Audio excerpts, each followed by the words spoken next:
put it, clamp it, set it, forget it. All right, everybody, welcome back to the channel. This is from the Ground Up RC. My name's Aaron. Today, we're gonna be working on the wing for the bits.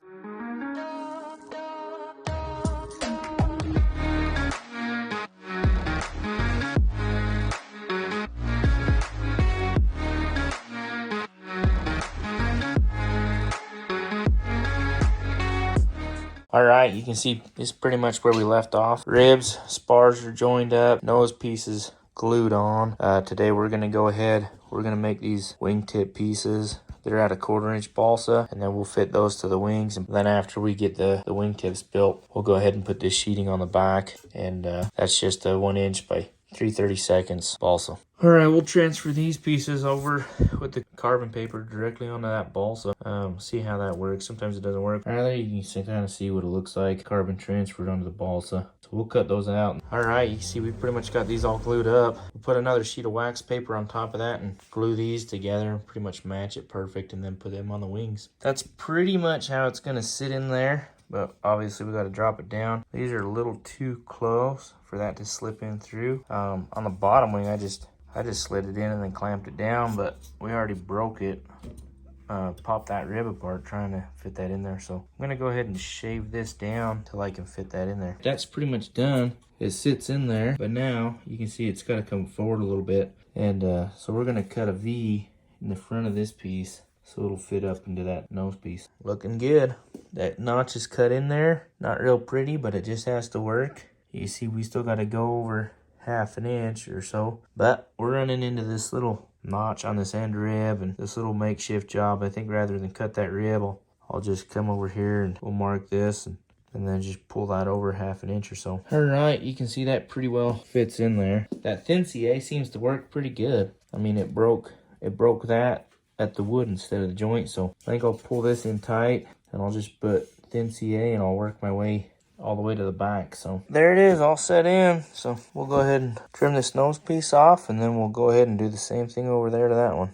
All right, so we got our wingtips glued on here. I still got to do a little square stock in here brace. I think I want to go ahead and sheet the trailing edge, and it's just this 1" by 3/32 sheet of balsa. Before I cut those, I'm going to show you a little bit difference here. So if you can see the difference in the grain, this longer grain stuff is a little more flexible and bends around like your tunnel decks and the leading edge is better than this stuff. This stuff is it's pretty hard, but I like to use this on your trailing edges just for the extra rigidity. You can wrap this around your leading edges, but this stuff to wrap around your leading edge, you kind of might, depending on how tight it is, you might need to soak it in window cleaner or hot water and then wrap it around, kind of let it dry while it's set there. And then when it dries, it'll kind of have a permanent curve to it, or you can try and glue it wet. So just keep that in mind when selecting your balsa. I'll go show you how I like to strip this stuff. So to strip this stuff, you got a couple different options. You got this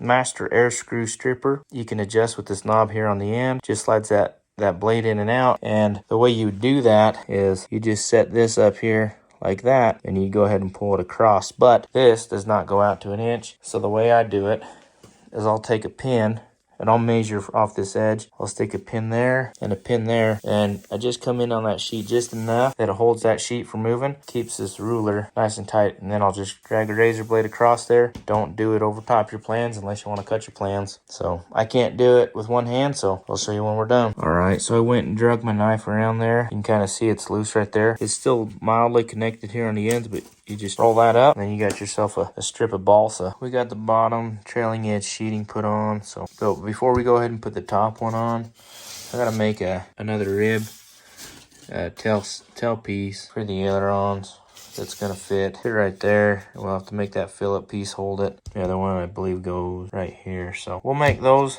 and then we'll get that figured out, and then we'll put the top trailing edge on. All right, we got one end of our aileron built. I like a nice 1/16 of an inch gap on these larger scales. To do that, take a piece of 1/16 inch balsa, slide it in there, and you get ready to glue it, pinch it together, put a drop right there, or if you're using wood glue, put your glue on it, put it, clamp it, set it, forget it. So we still got to do this piece. It sits up here like this. So I'm gonna go ahead and make a a triangle filler that'll go right there. We'll glue it flush with the bottom of that, set it that like that, and then we'll go ahead and sand that so that the sheet is flush with the top of the ribs, and then we'll set that top sheet on. You can kind of see what I was talking about. So we just glued this piece flush with the bottom of that, and then set the rib, the end of the aileron where we needed it, and glued that bottom sheet. Now we can go ahead and do that top sheet.